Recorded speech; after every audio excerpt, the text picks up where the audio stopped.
4 दिनपछि अब 4 दिनपछि काठमाडौँमा धारामा पानी हामी वितरण गर्दैछौँ। मेलम्चीको पानी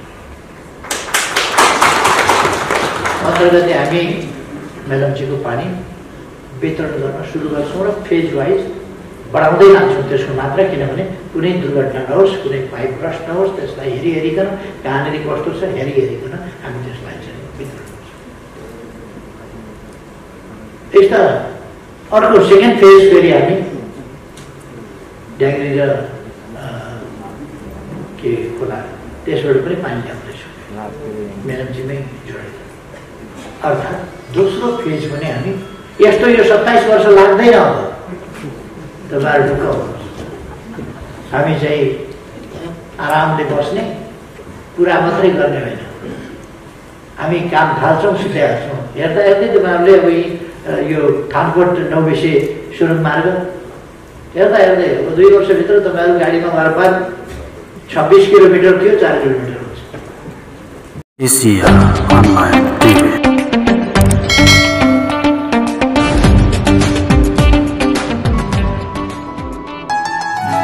Subscribe now. More information in entertainment always with you. Stay connected with us.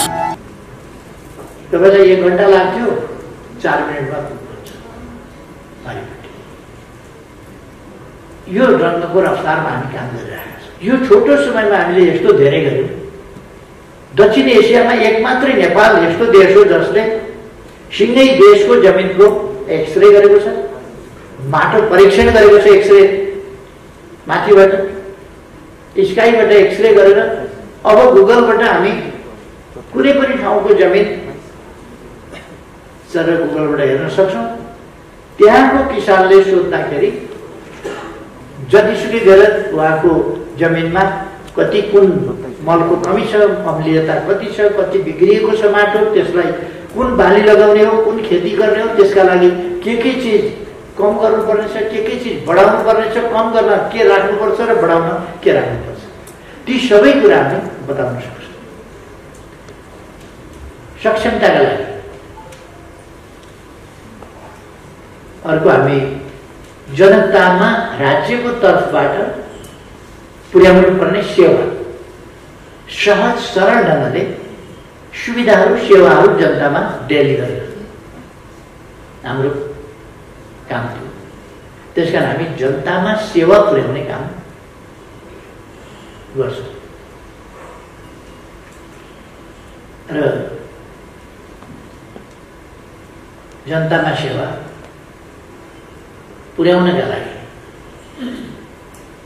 हामी आफ्नो कर्तव्य ठान्छौँ र त्यसरी अगाडि बढ्छौँ। अर्को कुरा, अभियन्ताको रूपमा मात्रै काम गरेर वा जनताले पाउने राज्यको तर्फबाट पाउनु पर्ने अथवा मानवीय हिसाबले पनि प्राप्त गर्नुपर्ने कुराहरू राज्य भनेको संस्थाहरू भनेका सङ्गठित चिजहरू हुन्, जनता चाहिँ असङ्गठित हुन्छ। त्यसकारण सङ्गठित शक्तिले असङ्गठित जनतालाई सेवा सुविधा पुर्याउनु पर्ने हुन्छ। त्यो पाउनु पर्ने विधि विधानले तोकेको कुरा मात्रै होइन कि मानवीय हिसाबमा पनि स्वतस्फूर्त रूपमा पनि हामीले जनतालाई सेवा पुर्याउनु पर्ने हुन्छ। कतिपय अवस्थामा जनप्रतिनिधिको हिसाबले हामीले आफूलाई जोखिममा राखेर पनि जनताको सेवा पुर्याउनु पर्ने हुन्छ आपतकालमा। र अर्को हाम्रो महत्त्वपूर्ण भूमिका भनेको विकासको गतिलाई अगाडि बढाउनु, विकासका निम्तिका योजना, विकासका निम्तिका सोचहरू, योजनाहरू, प्रयासहरू कसरी प्रभावकारी ढङ्गले द्रुत विकास गर्न सकिन्छ, द्रुत विकासका निम्ति जनपरिचालन कसरी गर्न सकिन्छ, आफूसँग भएको आफ्नो सङ्गठन, आफ्नो संस्था, आफ्नो सरकार, राज्यका अङ्गहरूको प्रयोग त आफ्नो ठाउँमा छ, ती सबैलाई समन्वयात्मक ढङ्गले कसरी परिचालन गर्न सकिन्छ तर विकासमा केन्द्रित कसरी हुन सकिन्छ। यो 3टा बाटोमा हामीले कामहरू बाँडेर आफ्ना अभिभावकहरूलाई बाँडेर हेर्नुपर्छ जस्तो मलाई लाग्छ। मूलत यसो गर्दा हामीले कहिले सङ्घ संस्थाहरूसँग हातेमालो गर्नु पर्यो। हामीले एमओयू किन गर्यौँ भनेदेखि अरू सङ्घ संस्थाहरूलाई पनि हामी यसमा सही गराउँछौँ, मोबिलाइज गराउँछौँ। त्यसकारण हामीले आफ्ना कामहरूको रेकर्ड पनि राखेका छौँ। त्यसकारण हाम्रा पुस्तकहरू प्रकाशित किन भए, हामीले विमोचन गर्यौँ। यहाँ पुस्तक किन प्रकाशित भयो भने हाम्रा रेकर्डहरू पनि हामी राख्छौँ, हाम्रा कामहरूबारे जानकारी पनि जनतालाई दिन्छौँ, हाम्रा प्रयासहरूको जानकारी, जसले गर्दा जनता प्रयासहरूको जानकारी पाएपछि जनता अन्यलमा पर्दैन, अलमलमा पर्दैन। यो काम भएको छ, यो काम हुने रहेछ। हाम्रा योजनाहरू, आवधिक योजना तपाईँहरूले आफ्नो अवधारणा अगाडि सार्नुभएको छ, योजनाहरू अगाडि सार्नुभएको छ, विगतका कामहरूको जानकारी दिनुभएको छ। आगतका लागि हामी के गर्छौँ भन्ने कुराको योजना प्रस्तुत गर्नुपर्छ। त्यसकारण अहिलेको स्थिति हामी कसरी आइपुग्यौँ, अब अगाडि कसरी बढ्छौँ, हाम्रा उपलब्धिहरू के हुन्। अब 4 दिनपछि, अब 4 दिनपछि काठमाडौँमा धारामा पानी हामी वितरण गर्दैछौँ। मेलम्चीको पानी 15 गते हामी मेलम्चीको पानी वितरण गर्न सुरु गर्छौँ र फेज वाइज बढाउँदै लान्छौँ त्यसको मात्रा। किनभने कुनै दुर्घटना नहोस्, कुनै पाइप ब्रस्ट नहोस्, त्यसलाई हेरिकन कहाँनिर कस्तो छ हेरिकन हामी त्यसलाई चाहिँ वितरण गर्छौँ।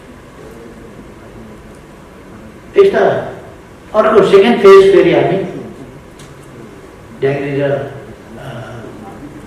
के खोला त्यसबाट पनि पानी ल्याउँदैछौँ, मेलम्चीमै जोडेर।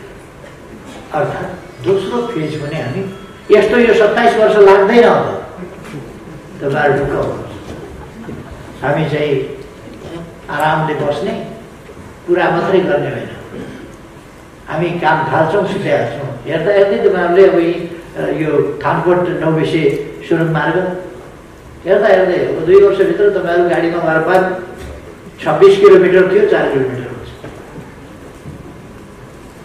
तपाईँलाई 1 घन्टा लाग्थ्यो, 4 मिनटमा पुग्नुहुन्छ पारिपट्टि।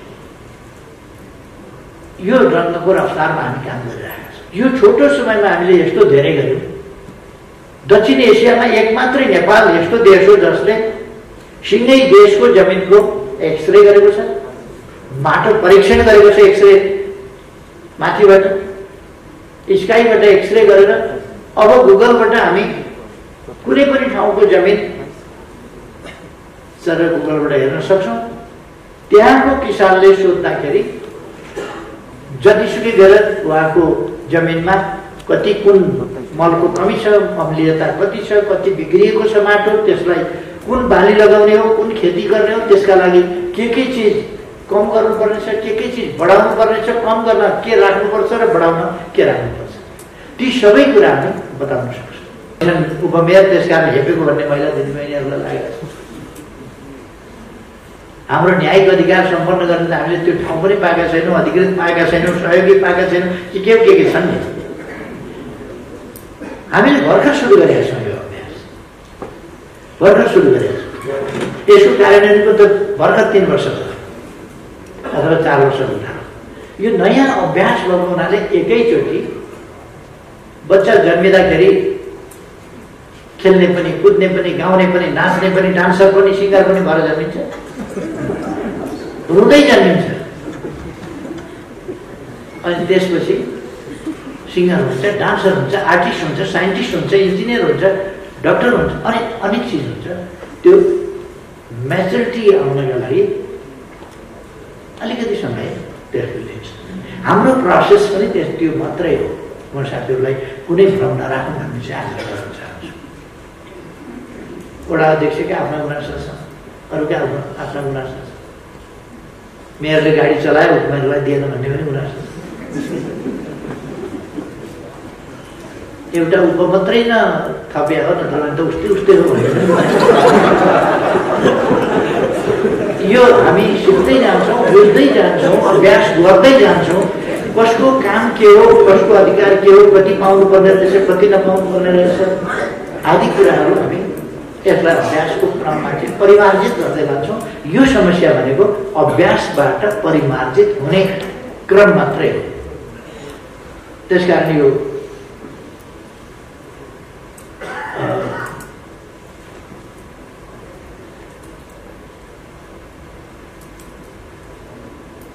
प्राप्त उपलब्धिहरूको रक्षा गर्दै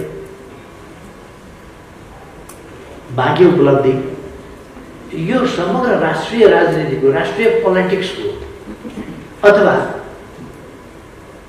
सामाजिक जागरणको अथवा सामाजिक उत्थानको अथवा हामीले गरेका विज्ञान र प्रविधिका खोज अध्ययन अनुसन्धान र प्रयोगको तिनीहरूको सन्दर्भमा बढी हो। हामी आफ्नो सन्दर्भमा, आपसी सन्दर्भमा यस्तो होइन। हामी अधिकार सम्पन्न छौँ, अधिकार सम्पन्न हुनुपर्छ र अलिकति केही भिन्नताहरू हुन्छन्। हामीले व्यक्तिको र संस्थाहरूको क्षमता वृद्धि गर्नुपर्छ। व्यक्ति र संस्थाको क्षमता वृद्धि हामी कसरी गर्न सक्छौँ? संस्थाहरूको क्षमता वृद्धि, व्यक्तिहरूको क्षमता वृद्धि हामी कसरी गर्न सक्छौँ? हामीले त्यस मात्रामा हाम्रो अभ्यासका क्रममा तालिमद्वारा स्किल डेभलप गरेर अरू विभिन्न हिसाबले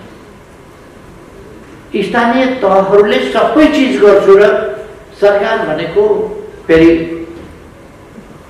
केन्द्रीय सरकार जस्तै सम्पूर्ण कुरा गर्न खोज्छु भन्यो भने त्यो हुँदैन। त्यो सम्भव पनि हुँदैन, सम्भव पनि छैन। त्यो प्रदेशले पनि भ्रम राख्नु हुँदैन। सरकार भनेपछि उस्तै उस्तै हो भनेर। केन्द्रीय सरकार, समग्र राष्ट्रिय सरकार, एकपल्ट मैले नेपाल देशमा नेपाल सरकारका विभिन्न जनतालाई सेवा सुविधा पुर्याउन, समाजको विकास गर्न र आर्थिक उन्नति गर्न, पूर्वाधारहरूको विकास लगायतका तमाम कुराहरू गर्न हामीले सजिलोको लागि विभिन्न तहमा बाँडेका छौँ। तर यो नेपाल सरकार नै सबै तहका सरकार भन्यो भने तहका सरकार मात्र नेपाल सरकार मात्रै हो। यो पृथक होइन। सोभरेन आम जनता हो। सोभरेन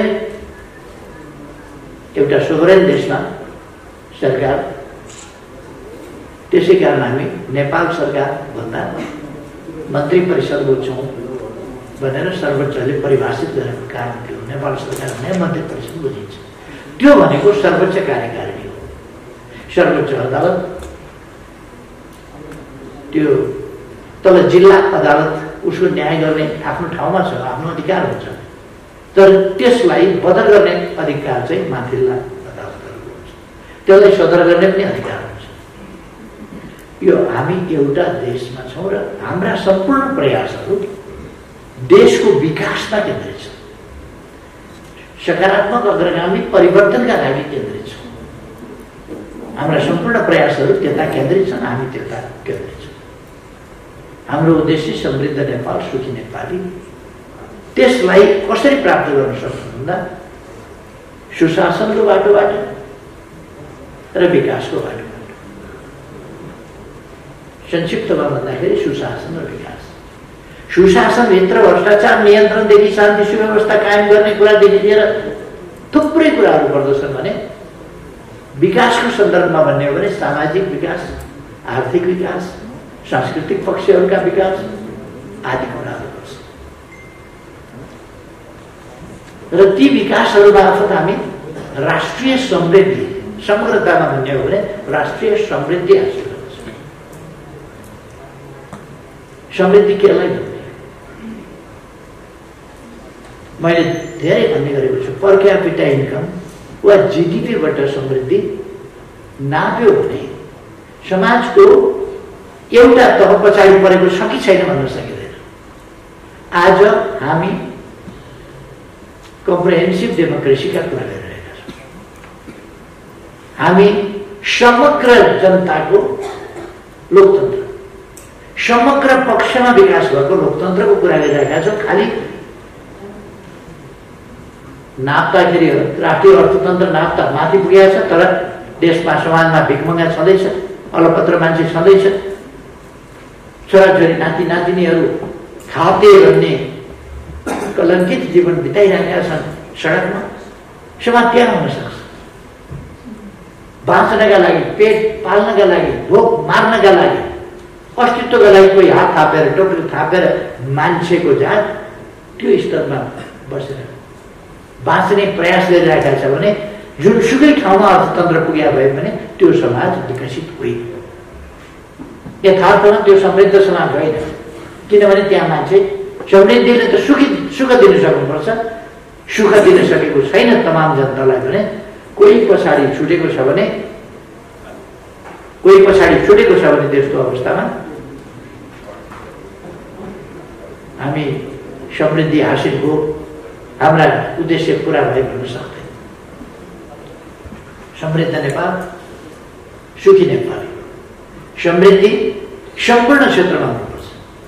हामी आजको समयमा सबै विषयमा सम्पूर्ण रूपमा आत्मनिर्भर हुन्छ भन्न सकिँदैन, तर बेसिकली आधारभूत रूपमा आत्मनिर्भर। आज बिहान मात्रै मैले हेरिरहेको थिएँ, ब्रिफिङ सुनिरहेको थिएँ। पशुपन्छी, मासु, दुग्ध उत्पादन, माछा, अन्डा आदिका क्षेत्रमा हामी आत्मनिर्भरताको स्थितिमा पुगेका छौँ। निकट भविष्यमा भोलितिर सम्भवतः त्यो आत्मनिर्भरताको घोषणा हुँदैछ। यो चिजमा हामी आत्मनिर्भर भयौँ अथवा हामीले ती टार्गेटहरू मिट गर्यौँ। अब हामी तिनको एक्सपोर्टतिर, जुन आइटममा हामी चाहिँ आत्मनिर्भर हुन्छौँ त्यसपछि एक्सपोर्टतिर जान्छौँ, निर्याततिर जान्छौँ। व्यापारमा आयातलाई घटाउने, प्रतिस्थापन गर्ने र निर्यात बढाउने कुराले व्यापार घाटाको जुन असाधारण असन्तुलनको स्थिति छ त्यसलाई हामी व्यापारलाई सन्तुलनको दिशामा लान्छौँ। पहिले यी वर्षहरू, यो 3 वर्षमा लगातार हामीले व्यापार घाटालाई सन्तुलनतर्फ फर्काउँदै रहेका छौँ, उत्पादन वृद्धिलाई बढाउँदै रहेका छौँ ठुलो मात्रामा, र कतिवटा आइटममा हामी नयाँ ढङ्गले जाँदैछौँ। हाम्रा युवाहरू, अहिले भर्खर म टिमबाट आउँदैछु, युवाहरूले कतै नेपालमै भेन्टिलेटरको निर्माण गरेका छन्, कतै डायलाइसिस मेसिनको निर्माण गर्दैछन्, कतै रोबोटबाट खानेकुराहरू सर्भ गर्ने रेस्टुराँहरूमा त्यो प्रविधिको विकास गर्दैछन्, कतै टेलिमेडिसिनको हिसाबले एक ठाउँ बसेर डाक्टरले अर्को ठाउँको बिमारीलाई टेलिमेडिसिनको माध्यमबाट उपचार गर्न सक्छ, अथवा त्यहाँको साधारण एउटा कम तालिम, कम शिक्षा भएको डाक्टर, नर्स वा स्वास्थ्यकर्मीलाई एक ठाउँबाट मद्दत गरिदिन सक्छ कि यहाँ यस्तो भएको, यो चिज गर, यसो गर, यो गरेर हेर, यो औषधि देऊ, ती चिजहरू, अथवा टेलिमेडिसिनका कुराहरू अथवा अरू इनोभेटिभ कामहरू। अहिले म भर्खर युथहरूले गरेको एउटा प्रदर्शनीबाट पनि आइरहेको, वैज्ञानिक कामहरू कसरी अगाडि बढाउन सकिन्छ, नयाँ चिजहरू कसरी गर्नु, अथवा हामी एउटा नयाँ परिस्थिति निर्माण गरेर नयाँ परिस्थितिमा हाम्रा आगामी अभिभावकहरूलाई प्रभावकारी ढङ्गले अगाडि बढाउनका लागि हामीले विभिन्न प्रकारका व्यवस्था, संविधानले समाजवाद उन्मुख अर्थतन्त्र अथवा न्यायोचित वितरण प्रणाली सहितको उत्पादक वृद्धि, यी कुराहरू दिएको छ, मौलिक हकहरू दिएको छ जनतालाई। त्यो मौलिक हकहरू कसरी हामी प्राप्त गर्न सक्छौँ, कसरी उपलब्ध गराउन सक्छौँ जनतालाई, त्यसका निम्ति विकासका कामहरू, आकांक्षा हामीले तोकेका छौँ। समृद्ध नेपाल, सुखी नेपाली भनेका छौँ। त्यो आकांक्षा कसरी पुरा गर्न सक्छौँ त्यसका लागि हामीले विभिन्न संरचनाहरू बनाएका छौँ। मन्त्री परिषददेखि तलसम्मका निकायहरू, यी निकायहरू, सेवाका निकायहरू, प्रशासनका निकायहरू, यी सबै प्रकारका निकायहरू, यी हाम्रा राष्ट्रिय आकांक्षा प्राप्तिका निम्तिका इन्स्ट्रुमेन्टहरू। हामी इन्स्ट्रुमेन्ट, हामी सेवाका, जनताका निम्ति सेवाका, विकासका निम्ति हामी माध्यम हौँ। त्यसकारण हामीले आफ्ना प्रयासहरूलाई त्यहाँ केन्द्रित गर्नुपर्दछ। अधिकारको प्रश्नमा म साथीहरूलाई भन्न चाहन्छु, अधिकारको प्रश्नमा चिन्ता नगरे हुन्छ। त्यो समयक्रममा एकातिर अधिकारको प्रयोगको क्षमता त्यो विकास गर्न जरुरी छ र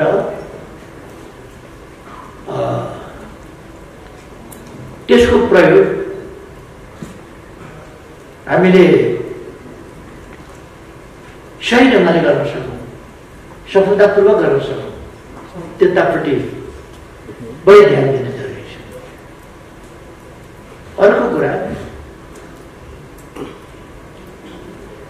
अर्को पक्ष स्थानीय तहको प्रभावकारिता, यिनको औचित्य, यिनको आवश्यकता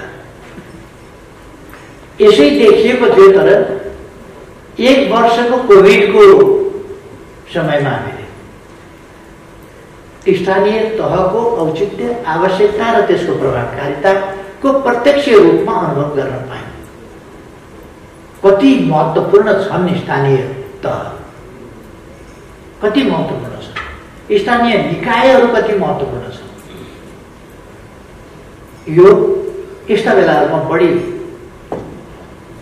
अनुभव गर्न पाइन्छ। कतिपय कुराहरू बढी एकरूपताका साथ गर्नुपर्ने हुन्छ।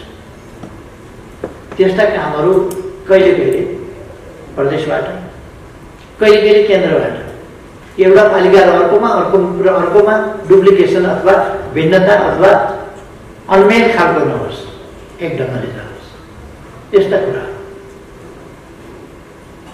गर्ने त हाइवे बनाए पनि पालिका कुद्ने होइन र हाइवे पालिका त कुद्छ नि हाइवे। त्यो पालिकाभन्दा माथि कतैबाट त कुद्ने होइन, त्यो त पालिका कुद्छ।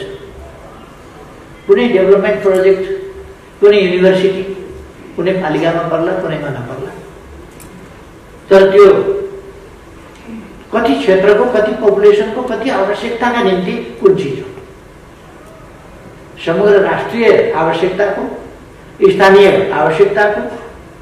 स्थानीय आवश्यकताका सबै कुरा प्रकारान्तरले भन्ने हो भने राष्ट्रिय आवश्यकताकै कुरा हो। यसर्थ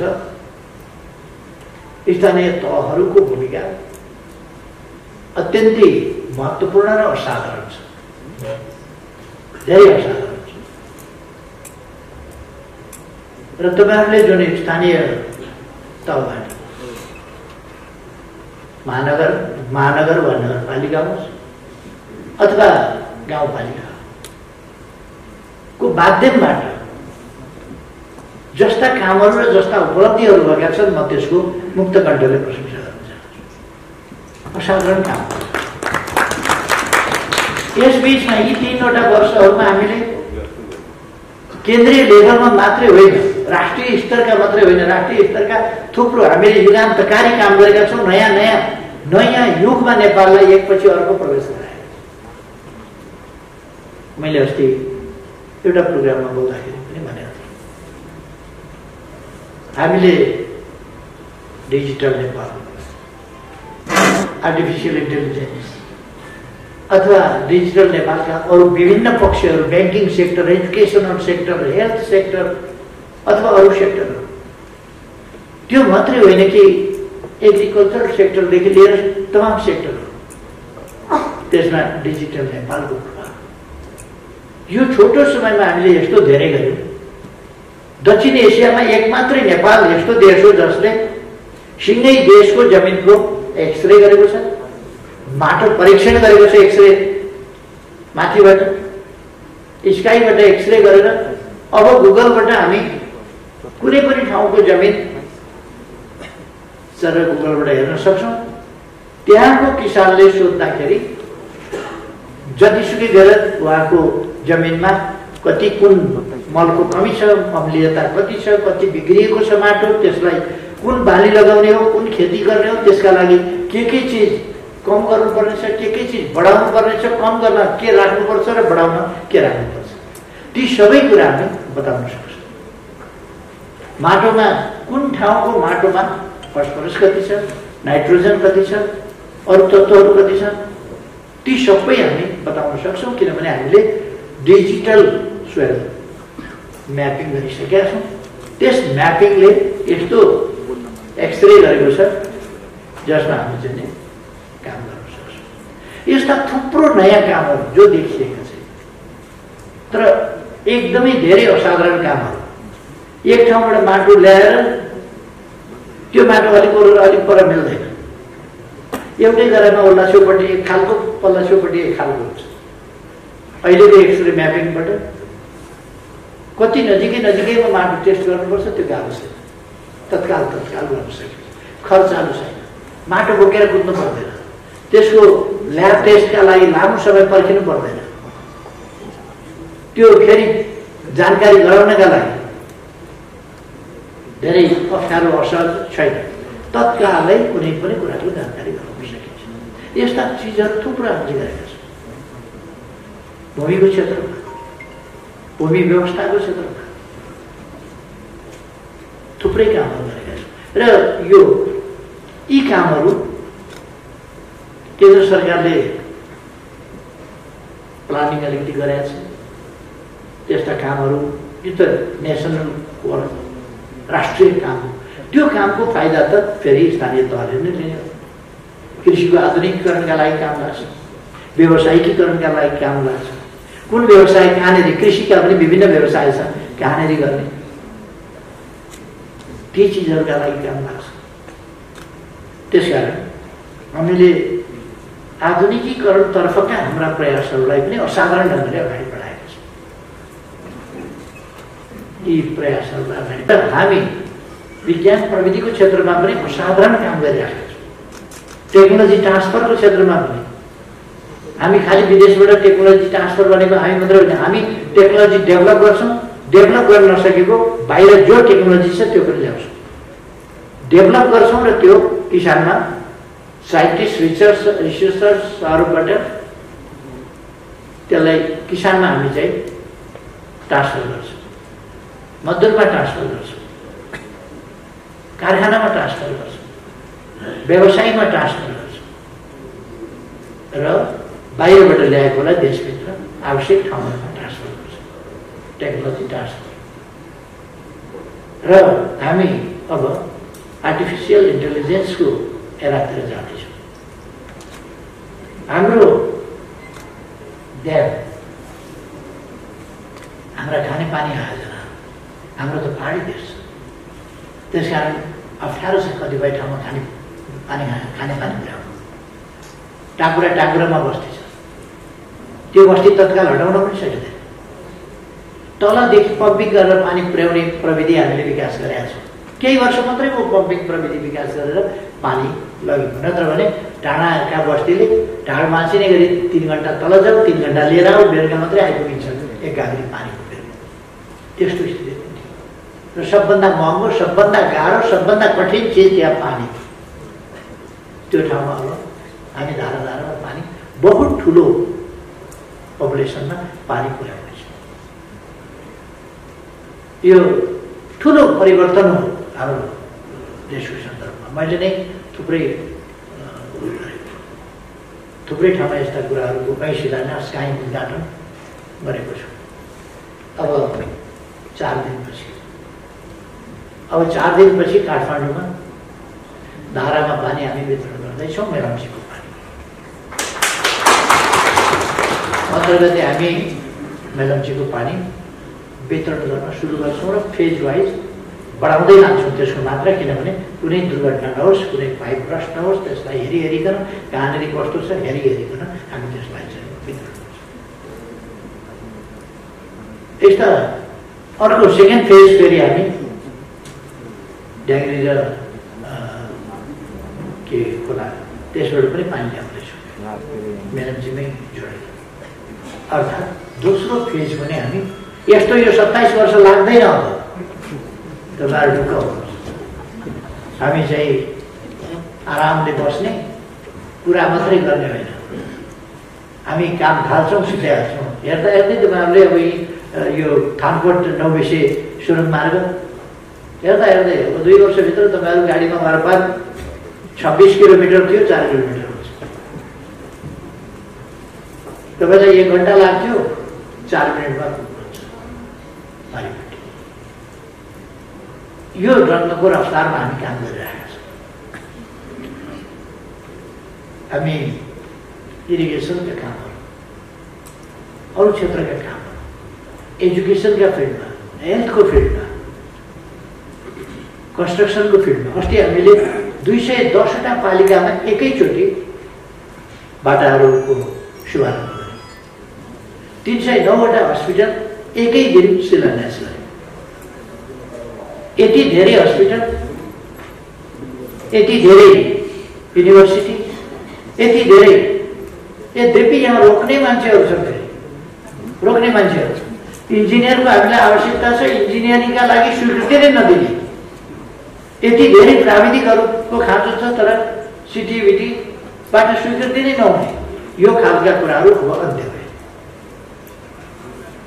हिजो मात्रै मलाई मर्चवारमा कृषि क्याम्पस खोल्नु पर्यो मान्छे, उहाँहरू लामो समयदेखि लडाइँ लडिरहनु भएको रहेछ। मैले भने तपाईँले मलाई जानकारी दिन आउनुभयो कि त्यहाँ खोल्न चाहनुहुन्छ, सबैका जमिन उहाँहरूले ठिक पारेर राख्नुभएको छ तर खोल्न पाउनुहुन्छ। मैले भने यो मलाई जानकारी थिएन, मैले खोजेर पुर्याउनु पर्ने ठाउँमा तपाईँ आउनुभयो, धन्यवाद छ, यो तपाईँहरू अगाडि बढाउनुहोस्, पाउनुहुन्छ। यो देश विकासका काममा यस कारणले उस कारणले यसो भनेर उसो भनेर स्थानीय तहलाई अधिकार दिनु हुँदैन भनेर स्थानीय तहलाई अधिकार सम्पन्न नबनाए कसलाई अधिकार सम्पन्न बनाउने? स्थानीय तहले घर घरमा लगेर त्यो अधिकार गाई भैँसीलाई खुवाउने हो? त्यो त त्यहाँ देशका विकासका लागि, जनताका लागि खर्च गर्छ नि। त्यसकारण त्यो अधिकार दिन, म यति भन्छु साथीहरूलाई, त्यो अधिकार दिन हिचकिचाउनु पर्ने कुनै कारण छैन। खालि के भने क्यापेसिटी बिल्डिङको स्थितिमा अलिकति हामीले तालमेल मिलाउनुपर्छ, त्यो विकास गर्दै जानुपर्छ।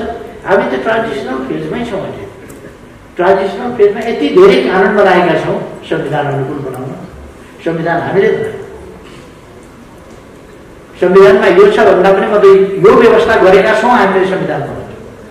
संविधानमा मौलिक हक छ भनेर मलाई त कसैले देखाइरहनु पर्दैन, किनभने हामीले देखाउँ त्यो यो यो यो यो सबै सबै एकदमै हामीले तयारी गरेर थाहा छ।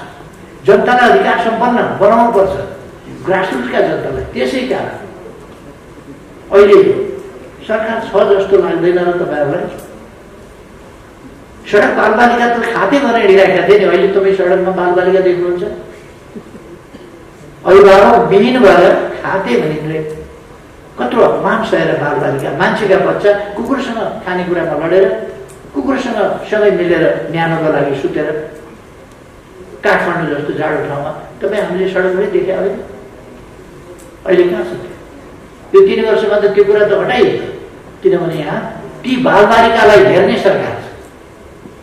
बुढाबुढीहरू अलपत्र, कोही कराउँदै हिँडेको, कोही बोल्दै हिँडेको, कोही झिङ्रिङ्ग परेको, कोही घाउ भएर लडेको, कागले ठुगिरहेको काठमाडौँमा देखिँदैन थियो? देखिन्थ्यो, सहरमा देखिन्थ्यो। त्यो त हटाइरहेछ। हामी विभिन्न सङ्घ संस्थाहरूसँग मिलेर ती कामहरू गरिरहेका छौँ। म त धन्यवाद भन्न चाहन्छु तपाईँहरूलाई। नगरपालिका सङ्घ, गाउँपालिका सङ्घ र नगरपालिकाहरू, गाउँपालिकाहरू, उहाँहरूको यी कुराहरूमा रुचि छ। यसमा ध्यान आकर्षण गरेपछि र यसलाई अन्त्य गर्नु भनेपछि सबैको यसमा एग्रेसिभली सबै लाग्नुभएको छ। नगरपालिकाहरू लाग्नु भएको छ, गाउँपालिकाहरू लाग्नुभएको छ। र म तपाईँहरूलाई आग्रह गर्न चाहन्छु, फेरि पनि बेसहारा मान्छेको जात, बेसहारा छोराछोरी छैन भन्दैमा बेसहारा हुनु हुँदैन। मान्छे राज्य छ, सहर सरकार छ, सरकार पनि एउटा मात्रै हो र 3 तहका सरकार छन्।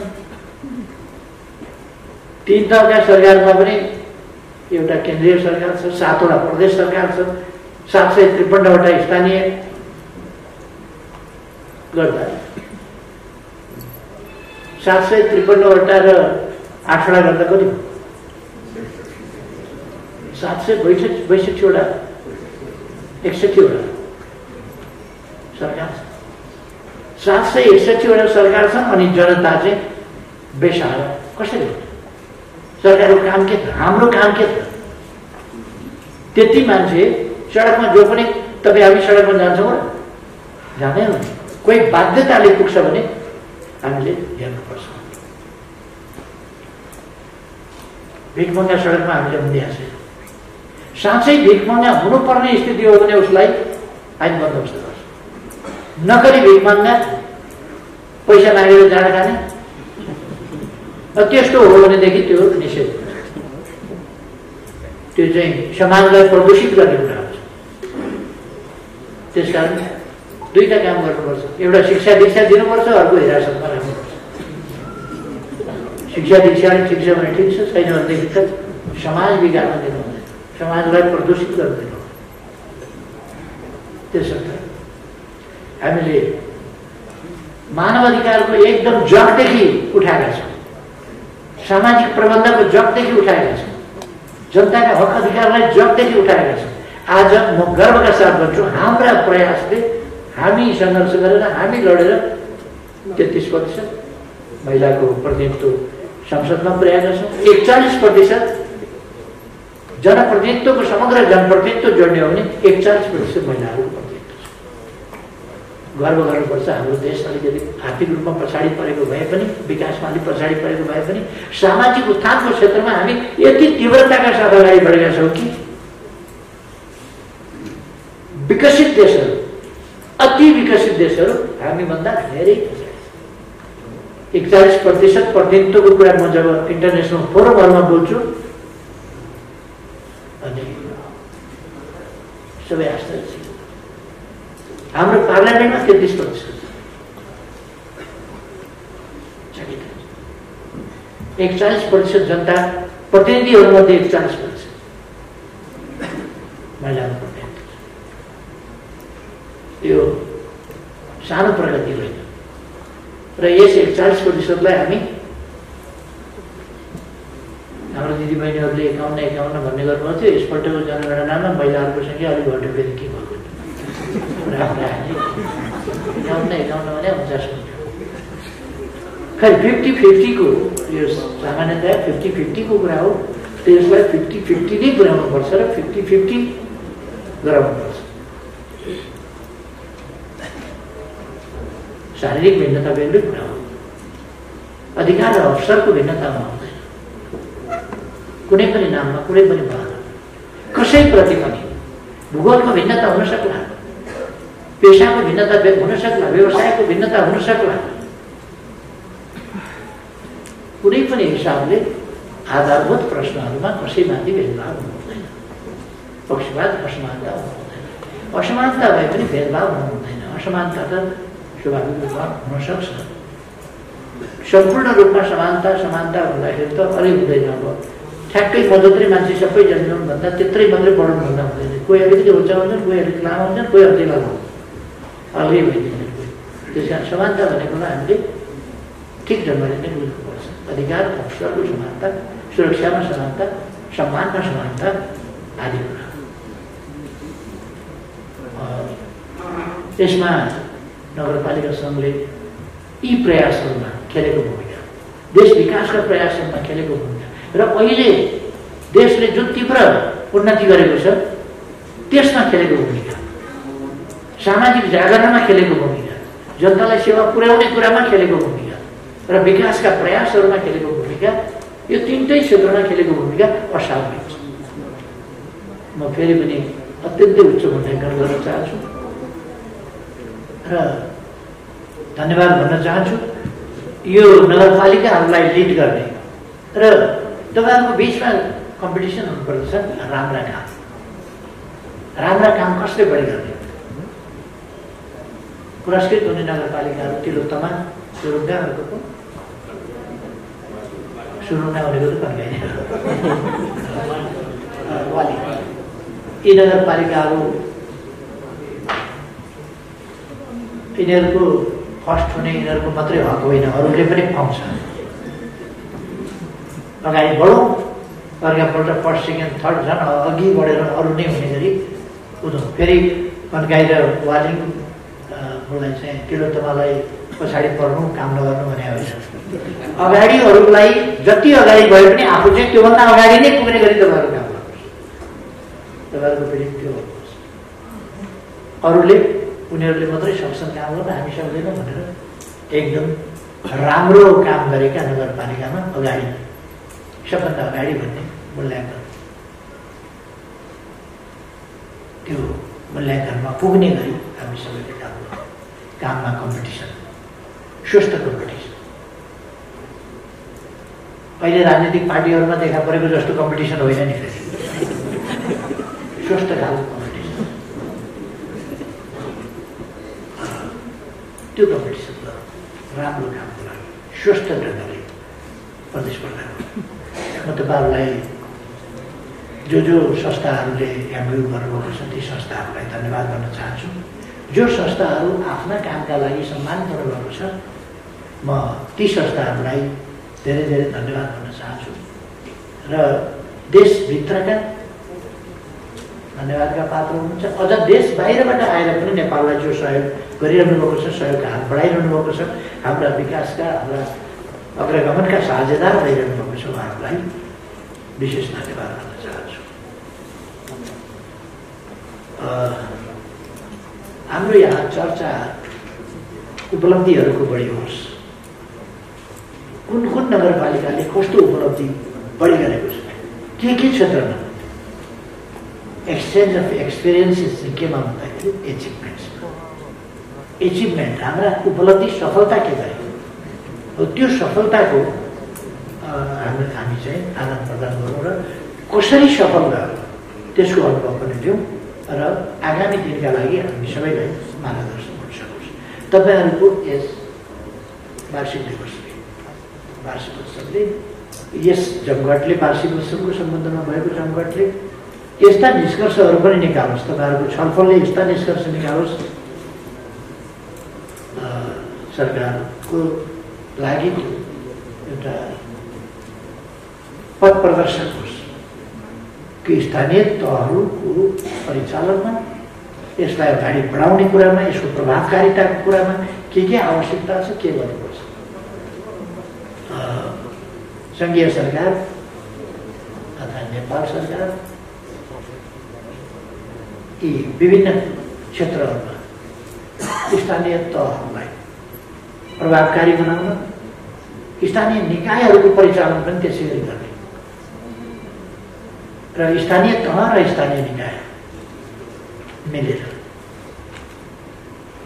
प्रदेश र स्थानीय तहहरू मिलेर, केन्द्र प्रदेश र स्थानीय तहहरू मिलेर हाम्रा विकासका प्रयासहरूलाई, अग्रगमनका प्रयासहरूलाई अगाडि बढाउँ। केन्द्रबाट गच्छ अनुसार, आफ्नो क्षमता अनुसार सहयोग पुर्याउने कुरामा कुनै बाँकी रहँदैन, कसरी बाँकी रहँदैन, किनभने हामीलाई डेभलप गर्नु छ, देश विकास गर्नु छ। विकासका लागि हामी कसरी प्रभावकारिता आउन सक्छ त्यसमा ध्यान दिनेछौँ। सञ्चार माध्यमहरूलाई म धन्यवाद भन्न चाहन्छु। सञ्चार माध्यमहरूले हाम्रा कामहरू, हाम्रा उपलब्धिहरूलाई आम जनताका बिचमा पुर्याइरहनु भएको छ, म धन्यवाद भन्न चाहन्छु। र हामीले अहिलेसम्म जे लक्षण देखाएका छौँ, केही वर्षभित्रै नेपाललाई अगाडि बढाउन सकिन्छ र नेपालका आधारभूत समस्याहरू समाधान गर्न सकिन्छ। यो सुन्दर मात्रै होइन, प्राकृतिक रूपले यति मिनरल्सको हिसाबले, प्राकृतिक हिसाबले, भूमि, माटो, पानी, हावा हरेक हिसाबले यति उर्वर, यति सम्पन्न, यति समृद्ध छ। अब त्यो समृद्धि हामीले माटामा भएको समृद्धि, पानीमा भएको समृद्धि, हावामा भएको समृद्धि, बगिरहेको, बसिरहेको समृद्धि प्रस्फुटित गराउन सक्नुहोस्। त्यति मान्छेमा रहेको पोटेन्सियल, असाधारण पोटेन्सियल छ मान्छेभित्र, त्यो पोटेन्सियल र नेचरमा रहेको पोटेन्सियललाई हामीले मिलाएर, नेचरमा रहेको पोटेन्सियललाई बुझ्ने र त्यसलाई प्रयोग गर्ने क्षमताको विकास गरेर हामीले विकास गर्न सक्नु परेको छ त्यसलाई। त्यस कारण म आग्रह गर्न चाहन्छु, तपाईँहरू अगाडि बढ्नुहोस्। केन्द्र सरकार तपाईँहरूको साथमा छ, तपाईँहरूलाई सहयोग पुर्याउन, तपाईँहरूलाई साथ दिन र गच्छेले ल्याउनेसम्मको सहयोग। बजेटमा 70% भने के गर्नुहुन्छ? 70% बढ्ने ओछ्याउने हो र अनि प्रदेशहरूले के गर्छन् त, केन्द्रले के गर्छन्, 70% त्यहाँ स्थानीयमा पठाएर। वस्तुत हेर्नुहुन्छ भने प्रशासनिक खर्च बाहेक विकासको त सबै कुरा हुने त्यहीँबाट हो, त्यहीँ जान्छ सबै। ठुला बाटो खण्ड खण्ड गर्ने कुरा हुँदैन, ठुला पालिका क्रस गरेर जाने ती ट्रान्सपालिकाका बाटा, नहर, ट्रान्समिसन लाइन, विद्युत, यसमा ठुलो खर्च हुन्छ नि। त्यो ठुला आयोजनामा ठुलो खर्च हुन्छ, पावर प्रोजेक्टहरूमा खर्च हुन्छ, हवाई मैदानमा खर्च हुन्छ। अनि म त अर्थशास्त्रको विद्यार्थी होइन, मैले त्यसरी त हिसाब गरेको छैन, तर 70% स्थानीय तहमा भनेको सुन्दा त्यो अलिकति मिलेन कि मिल्ने जस्तो लाग्छ। त्यो हिसाब गरौँ न, त्यहाँ कति उपयुक्त हुन्छ। ठिक छ, त्यसमा मेरो त तनखा चाहिँ अहिले कोभिडलाई दिएको हुनाले आउँदैन। अरू मन्त्रीजीहरूको 30,000 आउँछ, महिनाको 30,000मा काम गरिरहनुपर्छ मन्त्रीजीहरू। सांसदजीहरूले अलिकति 50,000 जति पाउनुहुन्छ, ठ्याक्कै पाउने बेलामा 35-40,000 बस्छ। त्यसो भएर यो माथि राख्ने भन्ने, यो जहाँसुकै पनि पुँजीगत खर्च गर्ने क्षमताको कमी, यो राष्ट्रिय कमजोरी हो हाम्रो। यो क्षमता भएका ठाउँमा त पुँजीगत खर्च नभएर बेहाल छ भने, क्षमता नभएका ठाउँमा पुँजीगत खर्च झन् गाह्रो हुन्छ। त्यस कारण त्यो पुँजीगत खर्च हुने गरी हामी विनियोजन गर्छौँ। त्यस कारण पुँजीगत खर्च नहुने गरी कतै थुपार्ने, कतै केही गर्ने भन्ने केन्द्र सरकारको सोच होइन। म साथीहरूलाई स्पष्ट भन्न चाहन्छु, त्यस्तो सोच हुनै सक्दैन। थुपारेर राखेर फ्रिज गराएर के हुन्छ, यसै वर्ष खर्च भयो भने यसै वर्ष विकास भयो भन्ने बुझिन्छ, खर्च भएन भने विकास भएन भन्ने बुझिन्छ। खर्च गर्ने क्षमताको कमी छ हाम्रोमा भन्नुपर्दा विकास गर्ने क्षमताको कमी छ हामीमा भन्ने कुरा हो। त्यस कारण त्यो कमीलाई हामीले घटाउँछौँ। तपाईँहरूको फेरि पनि म नगरपालिकाहरूको सफलताको लागि शुभकामना गर्न चाहन्छु र नगरहरूलाई, महानगरपालिका होस्, नगरपालिका होस्, सबैलाई नेतृत्व गर्न तपाईँहरूको सङ्घ अत्यन्तै सफलताका साथ अगाडि बढ्न सकोस्, सफल रहन सकोस्। धेरै धेरै शुभकामना गर्न चाहन्छु। मलाई यहाँ आमन्त्रण गर्नुभयो, त्यसका लागि धेरै धेरै धन्यवाद गर्न चाहन्छु। सबै साथीहरूलाई, दिदीबहिनीहरूलाई विशेष धन्यवाद। दिदीबहिनीहरूले अझ बढी देखाउनुपर्छ कि स्वच्छताको सन्दर्भमा महिलाहरू अगाडि छन्, लगनको सम्बन्धमा महिलाहरू अगाडि छन् र जनताप्रति उत्तरदायी हुने कुरामा अगाडि छन्। पुरुष पछाडि बस्नुहोस् भने होइन, पुरुष पनि अगाडि बढ्नुहोस्, तर पुरुषलाई महिलाले उछिन्नै हुँदैन भन्ने चाहिँ यहाँ सिनापाछिको पनि अलिकति कुरा छ नि, उछिन्नुहोस्। धेरै धेरै शुभकामना सबैमा, धन्यवाद।